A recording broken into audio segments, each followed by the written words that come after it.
मला वाटतं आता साधारणपणे आपण जसं तिथे दाखवलं की परिस्थिती खरोखर नुसतं स्क्रीनवर बघण्यासारखी नाही तर रस्त्यावर गेलं तर अनुभवायला मिळते. आता येताना देखील मला जेवढा ट्रॅफिक म्हणजे मला वाटत नाही कधी मुंबई पुणे एवढं अंतर वाटलं होतं जेवढं आत्ता वाटलं. पण हे का होतं, हे कशामुळे होतंय, मला वाटतं ह्याच्या खोलावर जाणं गरजेचं आहे. गेले 2-2.5 वर्ष मी जेव्हा जेव्हा इथे आलेलो वेगळे वेगळे विषयाचे आंदोलनं असतील, नागरिकांशी संवाद साधायला असेल, मग ते वेताळ टेकडीचं असो, पुन्हा रिव्हरफ्रंट डेव्हलपमेंटचं असो किंवा इतर काही असो, हे सगळं होत असताना देखील गणपती असेल, नवरात्री असेल, पुन्हा एकदा मी ज्या मंडळांना भेटी देतो, आधी जसं पुन्हा कधी एवढं लगेच पाण्यात बुडायचं नाही किंवा तुंबायचं नाही पाणी, तसं पाणी तुंबायला लागलेलं आहे. पूर जे आपण पाहतो ही परिस्थिती वाढायला लागलेली आहे. एकंदर एक साधारण 7-8 वर्षापूर्वीपर्यंत जे वाटायचं की ह्या शहराला एक पुढे संधी आहे, ग्रोथसाठी संधी आहे, ॲस्पिरेशनल शहर आहे, ते शहर कुठे ना कुठेतरी आता चोक व्हायला लागले का? आणि हे चोक जे मी सांगतोय ते फक्त लोकसंख्या म्हणून नाही, ते तर एक नैसर्गिक वाढ असतेच, फ्लोटिंग एक पॉप्युलेशन असतं जे बाहेर काम करतात, येतात जातात. जसं भाऊ आता सांगत होते की पिंपरी चिंचवड असेल किंवा पुणे असेल कुठेतरी आता एक व्हायला लागले का, ही देखील आपण एक शक्यता पाहत आहोत. पण हे होत असताना प्रशासकीय जे काम झालं पाहिजे, जे शासकीय काम झालं पाहिजे, अनेक विषय इथे वर्षानुवर्ष प्रलंबित असतात. अनेक विषय जसं आपण पुणे बघतोय इतर शहरांमध्येही देखील. आणि परवा म्हणून ह्याच प्रेझेंटेशनमध्ये एक मी पैज लावली होती की आपल्या देशामध्ये मला एक शहर दाखवा जे भाजप शासित आहे आणि ते चांगलं झालं की सुधारलेलं. ज्या ज्या शहरांवर किंवा ज्या ज्या राज्यांवर भाजपचं राज्य येत गेलं, त्यांचं सरकार बनत गेली, ते राज्य असेल किंवा ते शहर असेल, हे उलट्या दिशेने प्रवास करायला लागलं. मग साधारणपणे जे काही वचननामा की त्यांचा जाहीरनामा असतो ते जाहीरनाम्यात दाखवतात आणि जमिनीवर काय असतं, हे जे अंतर असतं हे फार मोठं असतं. म्हणजे त्याला कुठची मिसिंग लिंक पण नाही जोडू शकत, असं एवढं भयानक अंतर असतं. आणि हेच कारण आहे की प्रत्येक निवडणुकीच्या आधी किंवा निवडणुकीला सामोरे जात असताना भाजप कधी स्वतः केलेली कामं दाखवू शकतच नाही, कारण कामं तशी केलेली नसतात. एकतर दुसऱ्यांनी कामं केलेली असतात, त्याची नावं बदलतात किंवा फिता कापतात, किंवा सगळ्यात सोपं त्यांचं इक्वेशन हे असतं, जातीय दंगल किंवा जातीय तेढ निर्माण करा, धार्मिक तेढ निर्माण करा, समाजामध्ये वाद निर्माण करा, भाषेमध्ये अंतर निर्माण करा. हे सगळं करून डिवाइड अँड रूल ज्याला आपण बोलतो, की जी काही डिवाइड अँड रूलची पॉलिसी आहे ती मला वाटतं एकमेव आत्ता पक्ष असेल जगभरातला जो भाजप आहे ती त्याची अंमलबजावणी करतो. असो, हे जरी असलं तरी मला वाटतं आत्ता ती संधी आपल्याला हे शहर सुधारण्याची, आपण सगळेच पक्ष म्हणून जर एकत्र आलो, नागरिक म्हणून जर एकत्र आलो, तर जी काही दडपशाही आपल्यावर चालू आहे, म्हणजे मला आठवतं ना आमचं सरकार असताना देखील जिथे जिथे लोकांची काही एक भूमिका असायची की त्यांच्या भावना असायच्या त्याचा आदर करून आम्ही तसं काम करायचो. जेव्हा मी मंत्री होतो तेव्हा मला आठवतं हे रिव्हरफ्रंट डिस्ट्रक्शन, ज्याला रिव्हरफ्रंट डेव्हलपमेंट असं नाव ह्या महानगरपालिकेने दिलेलं आहे, त्याच्याबद्दल माझ्याकडे नागरिकांनी काही अपील केले होते. ते आम्ही लगेच प्रेझेंटेशन त्याचं जगजाहीर केलं आणि जे काही सत्यबाजू असेल ती लोकांसमोर आणण्याचं काम केलं. बरं, हे होत असताना जसं मी नदीचं सतत सांगत असतो, कदाचित हे जगातलं एकमेव उदाहरण असेल आपल्या मुळ्या मोठ्याचं की नदीचं पात्र हे खोलं करण्याच्या ऐवजी अजून कमी करत चाललेत आणि जेवढं आपण रुंदीकरण करायला पाहिजे त्यापेक्षा अरुंद करून नदी ही छोटी करत चाललेत. उद्या त्या नदीला कव्हर पण करतील, त्याच्यानं रस्ता पण टाकतील. पण ह्याच रिव्हरफ्रंट डेव्हलपमेंटच्या कार्यक्रमामुळे जवळपास 11 मंदिरं आणि 4 महत्वाचे रस्ते हे पाण्याखाली जाणार आहेत. जिथे एसटीपीचं काम पहिलं झालं पाहिजे ते मला वाटतं एसटीपीवर 550 कोटी की काहीतरी खर्च करून ठेवलाय, 950 कोटी, 1800, ते पण बंद आहे. अनेक अशी गोष्टी आहेत आणि ह्या गोष्टींना आम्ही सातत्याने लावून धरलेलं आहे. वेताळ टेकडीवर स्टे देणारा मीच त्यावेळी मंत्री होतो, कारण वेताळ टेकडीचा देखील प्रस्ताव भयानक आहे. म्हणजे वरतून रस्ता, खालतून बोगदा, बाजूनी मेट्रो, मी बोललो सपाटच करून टाका, मग कशाला पाहिजे टेकडी वगैरे. आणि नावासाठी काहीतरी ठेवायचं, थातूरमातूर काहीतरी काम करून ठेवायचं आणि मग हे सगळं दाखवून जो विनाश आहे तो विकास म्हणून दाखवायचा. नक्की गेम प्लॅन काय आहे हाच विचार करण्याची आता वेळ आलेली आहे. म्हणून मला वाटतं आपल्या इकडच्या शहराच्या सगळ्याच नेत्यांनी आपण जसं मोरे साहेब सांगत होतात की एक एक्झिबिशन तर भरवलंच पाहिजे, लोकांच्या समोर आणलंच पाहिजे की काय त्यांनी सांगितलं होतं आणि काय करून ठेवलं. नाशिकमध्ये अशीच परिस्थिती आहे. नाशिक दत्तक घेतो म्हणून मुख्यमंत्री महोदय त्यावेळी सांगत होते, आता आपण तपोवनचं पाहतो, लोकांवर जी दडपशाही होते, तिथे दादागिरी होते, ही सरकारकडूनच होते. असंच इथे मला वाटतं प्रेझेंटेशन झालं पाहिजे. आणि जसं हे काम जे मी प्रेझेंटेशन दिलं होतं मुंबईचं, की आम्ही करून दाखवलं. आणि हे करून दाखवलं कधी, जेव्हा आमच्या हातात राज्य सरकार नव्हतं, मुख्यमंत्री आमचे नव्हते, तेव्हा एवढी कामं करून दाखवलेली आहेत. पुण्यात तर त्यांचंच सरकार म्हणजे महानगरपालिका बहुमताची त्यांची होती, डोक्यावर मुख्यमंत्री त्यांचे होते, केंद्रात प्रधानमंत्री त्यांचे आहेत, तरी देखील अजून विमानतळ पुण्याचं होत नाही. अनेक वर्ष मी ऐकतो. ते नवीन टर्मिनल जे होतं, मला आठवतं 3 महिने त्याच्यानंतर मी आंदोलन पुकारलं होतं. आपण सगळे शहर म्हणून आंदोलन पुकारलं होतं की तुमचं तयार आहे बनून, आणि तरी तुम्हाला उद्घाटनाचा मुहूर्त मिळत नाहीये. हा सगळा जो गोंधळ त्यांनी निर्माण करून ठेवलेला आहे, जसं आपण सांगू शकतो होय हे आम्ही करून दाखवलेलं आहे, हे वचननाम्यातली आमची वचनं होती आणि ही आम्ही पूर्ण केली वचन आहेत, तसं भाजप काय करून दाखवतं आणि काय करू शकतं किंवा काय केलेलं आहे, मला वाटतं काय केलं आहे ह्याच्यावर जास्ती आपण फोकस केलं पाहिजे. आणि त्याच निमित्ताने मला वाटतं आपण काय करणार आहोत हे लोकांसमोर नेणं गरजेचं. धन्यवाद. प्रेसचं काही प्रश्न असतील तर. खरं प्रश्न हे सत्ताधाऱ्याने गेले पाहिजेत, पण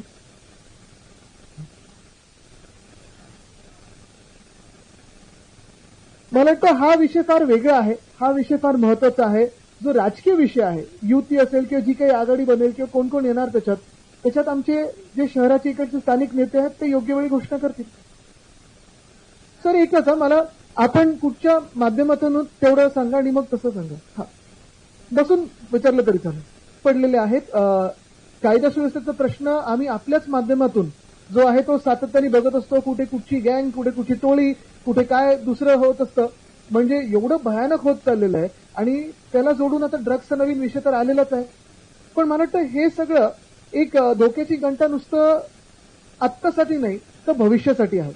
कारण जेव्हा आपण ट्रॅफिक पाहतो, ट्रॅफिकचा विषय पाहतो किंवा लॉ अँड ऑर्डर पाहतो, कायदा सुव्यवस्था पाहतो, हे सगळं होत असताना एखाद्या शहराकडे उद्योग का जातात, नवीन उद्योग का जातात किंवा इन्व्हेस्टमेंट का जाते, तर ते शहर राहण्यासारखं असतं. आता जर आपण पाहिलं तर हिंजवडीकडे जाताना संध्याकाळी देखील एवढा भयानक ट्रॅफिक असतो. शहरातल्या शहरात जाण्यासाठी 15-20 मिनिटाचं जे अंतर आहे ते जवळपास 1.5-2 तासाचं झालेलं आहे. आणि ह्याच सोबत जेव्हा कायदा सुव्यवस्थेचे प्रश्न निर्माण होतात तेव्हा धोक्याची घंटा ही नुसतं आपल्या शहरासाठी नाही तर राज्यासाठी आहे. राज्यात सरकार आहे की नाही आणि गृहमंत्री नेमके कोण आहेत ह्याच्यावर प्रश्न उपस्थित होतो. तर यांचं एक मगाशी तुमचं बघा सोपी गोष्ट आहे. एक जर आम्हाला शहराबद्दल पडलंच नसतं, नुसतं सीट्स बद्दल पडलं असतं की सरकार कोण बनवणार, खुर्चीवर कोण बसणार एवढंच असतं तर आम्ही भाजपसोबत गेलो असतो. आम्हाला शहराबद्दल ऐका ना, माझं ऐका ना. कुठच्या स्तरावर आपण विचारताय? नाही मग कुठच्या स्तरावर विचारताय? केंद्रातून, राज्यातून, महापालिकेतून, नगरपंचायतीतून? एक आहे जगातल्या सर्वात मोठ्या पक्षाला आत्ता सीईओ सापडले आहेत, अध्यक्ष अजून सापडायचे आहेत आणि अजूनही इन्कमिंग त्यांचं इकडे तिकडे, म्हणजे सर्वात मोठा पक्ष असताना सर्वात जास्ती मोठे भ्रष्टाचारी घेतात त्यांच्यासोबत. पण आमचं एक धोरण आहे, आमचं एक विजन आहे आणि काही काही गोष्टी ह्या नॉन निगोशिएबल आहेत. म्हणजे जसं पर्यावरणाचा ऱ्हास हा जो पुण्यात होत आहे तो त्याच्यावर आम्ही कुठेही पुढे मागे बघणारच नाही, ते होऊ देणारच नाही. कायदा सुव्यवस्था परिस्थिती असेल, ट्रॅफिकची कोंडी असेल, दर्जेदार रस्ते असतील, फुटपाथ असतील, मोकळी मैदान असतील, ही बिल्डर आणि कॉन्ट्रॅक्टरच्या घशात जाऊ न देण्याचं आमचं जे धोरण आहे त्याच्यात सोबत कोण येतंय. आणि अर्थात मग जेव्हा राजकीय पक्ष एकत्र बसतात ते जिंकण्याचं गणित कसं बसेल हे पण आहे. पण जसं मी सांगितलं की फक्त सीटची वाटाघाटीच असतं तर आम्ही त्यांच्यासोबतही जाऊ शकलो असतो. त्यांच्यापेक्षा ते आम्हाला सांगतात, ते आपल्यापेक्षा जास्ती आम्हाला सांगतात. पण एक महत्वाचं आहे, खासदारांनी पत्र जे दिले ते गृहमंत्र्यांनी दिले, त्यांच्याकडून उत्तर अपेक्षित आहे, मग पुढे बोलू ना. आता क्लीन चिट कशाला मिळते तुम्हाला माहिती आहे महाराष्ट्रामध्ये. एक मस्त सगळं काही करून मोकळं व्हायचं आणि क्लीन चिट घ्यायची आणि एकाच पक्षावर कारवाई होते, दुसऱ्या मित्र पक्षावर कारवाई का नाही होते हा पण प्रश्न सीएम साहेबांनी उत्तर दिलं पाहिजे. नहीं, हम प्रिंसिपल चलते हैं, हमारी नैतिकता ये सबसे महत्वपूर्ण है. हमें जो भी भ्रष्टाचार में डूबे हुए हैं, जिसको भी छुपाने की जैसी कुछ चीजें हैं, जिसको भी जेल का डर है, वो जा रहे हैं वहां. और वो जाने के लिए हमारे दरवाजे भी खुले हैं. और जो अच्छे लोग हैं, जो काम करना चाहते हैं, इस देश के लिए काम करना चाहते हैं, देश हित के लिए काम करना चाहते हैं, अपनी मिट्टी के लिए काम करना चाहते हैं, उनको आने के लिए स्वागत है. तो आज हमने भाजपा की साथ क्यों छोड़ी? अगर आपको याद होगा तो 2014 के पहले जो हम सरकार बनाने की एक आशा रखते थे वो इसलिए रखते थे कि हम स्वच्छ सरकार बनाएंगे, साफ सरकार बनाएंगे. उसके बाद अगर आप देखें तो हर साल जैसे भाजपा में सारे के सारे पार्टी से सब भ्रष्टाचारी लोग लेने के लिए लगे, तो फिर पार्टी विद डिफरेंस यानी यही डिफरेंस रहा है कि सब दूसरे पक्ष अभी साफ हो गए और इनका वॉशिंग मशीन खराब हो गया. मी त्यांच्यावर आधी पण कधीही बोललेलो नाहीये. त्यांना जी वागणूक भाजपमध्ये मिळते, मी संवेदनशील आहे, मला त्यांच्याबद्दल फार वाईट वाटतं. त्यांना काउन्सिलिंगची गरज आहे आणि म्हणून मी त्यांच्यावर कधीही बोलत नाही. त्यांना आशा आधी पण खूप होत्या, मी कधीही बोलणार नाही त्यांना. नाही, मी जास्ती वेळा आलोय. 7 वेळा नाही हो, मी वर्षात 7 वेळा आलेलो असेल, जास्ती वेळा आलोय. मी कसं मोजणार? तुम्ही आत्ता मोजलं ना 7 वेळा. प्रधानमंत्री महोदय किती वेळा आले? त्यांच्यावर का विश्वास ठेवला? त्यांच्यावर का विश्वास ठेवला? आणि चेहरा त्यांचाच असतो ना की बिना त्यांच्या चेहऱ्याचं लढणार आहेत. त्याचा मुख्य गोष्ट हीच आहे की आमचे सगळे इकडचे जे पदाधिकारी आहेत असं सगळ्या शहरांमध्ये होतं. तर मुंबईत पण काही वॉर्ड असे असतात, तुम्ही त्यावेळी आंदोलनाला जाता किंवा काही कार्यक्रमाला जाता, पण विश्वास हा पक्ष नेतृत्वावर जेवढा असतो तेवढा कार्यकर्त्यांवर असतो. आणि स्थानिक कार्यकर्ते असतील, स्थानिक नेते असतील, राज्याचे आमचे नेते असतील, हे फक्त पक्ष म्हणजे आम्ही एकटे नसतो. आता जे काही विषयांसाठी मी आलेलो आहे, तुम्ही आज पण चला, इथून मी लोकमान्य नगरमध्ये चाललेलो आहे. इकडे जे राहतात त्या आमदारांनी त्यांची आता हालत खराब करून ठेवलेली, पण मी मुंबईत बसून पण त्यांच्यासाठी आवाज उठवतोय. वेताळ टेकडी, इकडचे स्थानिक जे लोक आहेत भाजपचे, तिथे वेताळ टेकडी खराब करायला निघालेत. मी मुंबईत बसून आणि इथे आल्यानंतर पण वेताळ टेकडीला जातो. सगळीकडे सलीम अली बर्ड पार्क आम्ही ठीक करून दिलेलं, नीट करून दिलेलं, चांगलं रिस्टोर करून दिलेलं, खराब केलं. एकंदर आपण ह्या ज्या नगरपंचायतीच्या निवडणूक जर पाहिल्या, प्रश्न हाच उपस्थित होतो की निवडणूक आयोग आहे की नाही. कारण आपल्याला आठवत असेल जेव्हा ही सगळी ड्राफ्ट रोल महानगरपालिकेचे म्हणून मुंबई, पुणे, ठाणे सगळीकडचं आम्ही जेव्हा त्याचं एक वाचन सुरू केलं, यादी वाचन सुरू केलं, जेवढे बोगस मतदार, जसं मुंबईमध्ये विधानसभेच्या वेळी जवळपास 31% बोगस मतदार आम्हाला सापडलेत. आता जेव्हा त्याचा अभ्यास करतो, आता पण आम्हाला जवळपास 14 लाख सापडलेत. पुण्यामध्ये पण तसेच आहेत. सगळीकडे आपण पाहतो म्हणजे एका बाजूला सत्ताधारी पक्षांचे बोगस मतदार, दुसऱ्या बाजूला पैशांचा पाऊस. जे फेकनाथ मिंदे हेलिकॉप्टरमधून उतरून 2 बॅगा घेऊन उतरले, ते अर्ध्या तासाच्या प्रचारासाठी एवढे 2 मोठ्या बॅगा घेऊन आले का? तंबू ठोकायचा होता का त्यांना तिथे?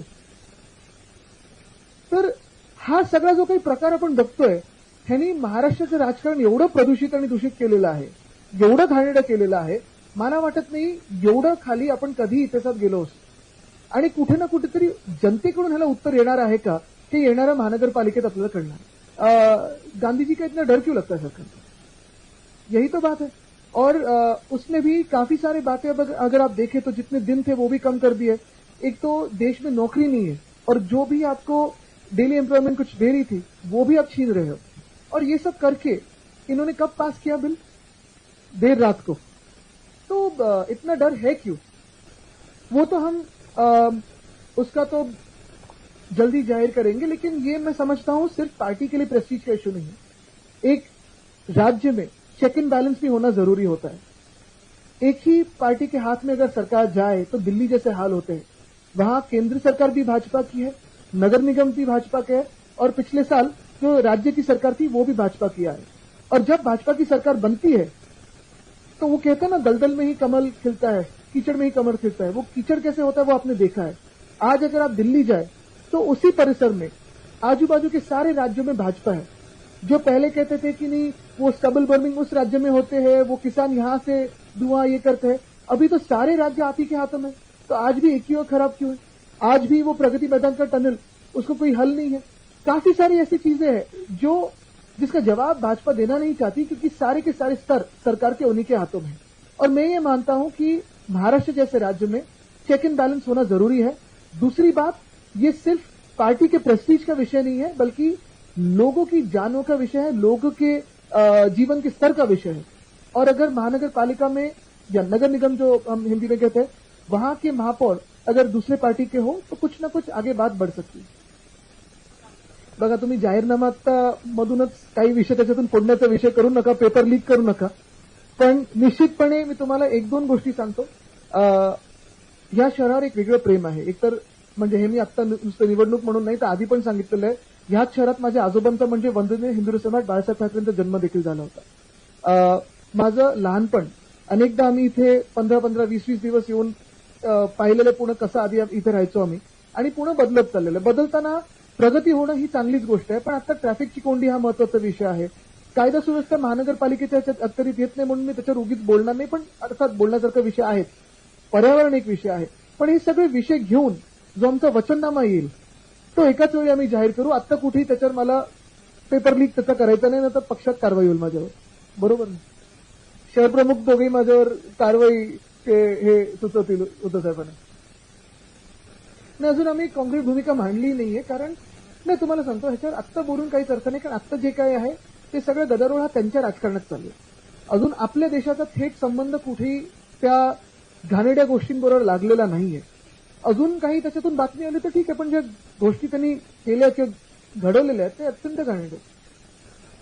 आता आपण पाहिलं असेल, सिडको असेल, म्हाडा असेल, जे काही चाललंय सगळीकडे, म्हणजे सगळ्याच शहरांमध्ये, मी पहिलंच सांगितलं ना की गेल्या 2-2.5 वर्षाचा प्रवास पहा आपण, आणि ज्या शहरांमध्ये प्रगती व्हायला पाहिजे होती की साध्या सोप्या गोष्टी व्हायला पाहिजे, जसं मुंबईमध्ये रोड स्कॅम असेल, अटल सेतू आत्ता मी येताना पाहिलं, उद्घाटन ह्या लोकांनी केलं, वरचं टॉप लेअर ठेवताना बरोबर ह्यांचं सरकार आलं होतं आणि त्याच्यातच घोटाळा झालेला. तर अनेक घोटाळे असे आहेत, म्हणजे ही जरी फाईल आता असेल तरी अनेक घोटाळे आहेत, ते आपल्या माध्यमातून येत असतात, आमच्या माध्यमातून येत असतात. पुढे क्लीन चिट पण त्यांनी तेवढंच तयार ठेवलं. आता क्लीन चिटवर नाकारायचा अधिकार हा जनतेचा आहे, आणि तो ह्या महानगरपालिकेत दिसेल. शेवटचे 2 घेऊया प्रश्न, कारण पुढे लोकमान्य नगरला जायचं. बघा, प्रत्येक स्तरावर वेगळ्या वेगळ्या युत्या आणि महाआघाड्या जाहीर होणार आहेत वेगळ्या वेगळ्या शहरांमध्ये, पण जेवढा घोळ जसा मिंदेंची टोळी आणि काँग्रेस एकत्र आली तसा होणार नाही. आणि तुम्हाला आश्वासित करतो एवढीच गोष्ट की जी काही आम्ही आघाडी करू ती या शहराची हिताची असेल आणि एक विजन घेऊन पुढे जाणार असेल. मुझे लगता है मैंने ये बात परसों ट्विटर पे भी कही है, सोशल मीडिया पे भी कही है. एक तो किसी का भी, फिर वो मास्क हो, घूंघट हो, नकाब हो, हिजाब हो, किसी भी इंसान को उस महिला को हाथ लगाने का अधिकार नहीं है. उसका धर्म कोई भी हो, जाति कोई भी हो, कारण कोई भी हो. ऐसे कोई फोटो के लिए खींचना, मास्क निकालना, नकाब निकालना, अगर वो हिजाब नहीं तो N95 पहन के जाती, N95 नहीं तो घूंघट पहन के जाती, पल्लू पहन, यानी जो पदर हम कहते हैं, तो ये महिलाओं ने क्या पहनना चाहिए या ना पहनना चाहिए, ये कोई भी इंसान दूसरे इंसान उनको कह नहीं सकता. और मुझे लगता है यही लाइन है, उसके आगे कोई लाइन नहीं. मग अंबादास दानवेजी कुठच्या पक्षाचे आहेत? आता त्याच्यावर मुख्यमंत्र्यांनी जे बोलायला पाहिजे ते का नाही बोलत आहे? बघा, आम्ही सातत्याने हा विषय लावून धरलेला आहे, आणि हाच नाही तर अनेक विषय, जसं संजय शिरसाट त्यांचा व्हिडिओ आला होता ना, त्याच्यात तर तुम्ही पाहिलंच असेल, तुमच्याच चॅनलने दाखवलं पण होतं की बॅगा पैशाचे घेऊन बसलेत. आम्ही आंदोलनं करतोय, त्याच्यावर बोलतोय, आणि म्हणून मी सांगितलं ना की आम्ही आमचं काम करत असतो, आपण पण मीडिया म्हणून ते दाखवत आहे. पण ज्या सरकारनी, म्हणजे मी हे परत परत तुम्हाला का सांगतोय, भाजपचं एकच प्रॉमिस होतं त्यावेळी, आणि भाजप आणि आम्ही एकत्र जेव्हा होतो तेव्हा आम्ही जेलमध्ये असू, लाठ्या का खाल्ल्या होत्या आमच्या कार्यकर्त्यांनी, भ्रष्टाचार विरोधात आम्ही आंदोलनं करत होतो. आणि हेच आता भाजप, त्यांना उद्धव ठाकरे नको आहेत, पण सगळे जगातले भ्रष्टाचारी पाहिजेत, आणि ते सोबत घेऊन बसतो. अजून थोडा वेळ थांबा, आपण पुढचं कळत जाईल. तो सिर्फ ट्रेलर आहे. चलो, धन्यवाद. आता पुढे लोकमान्य नगर, आणि आता आपण एक टॉस करूया तुमच्या दोघांमध्ये. ये सारी अलायंस की बातें, ये राजनीतिक बातें हैं, बातें चल रही है, जैसे ही होते सबको पता चलेगा.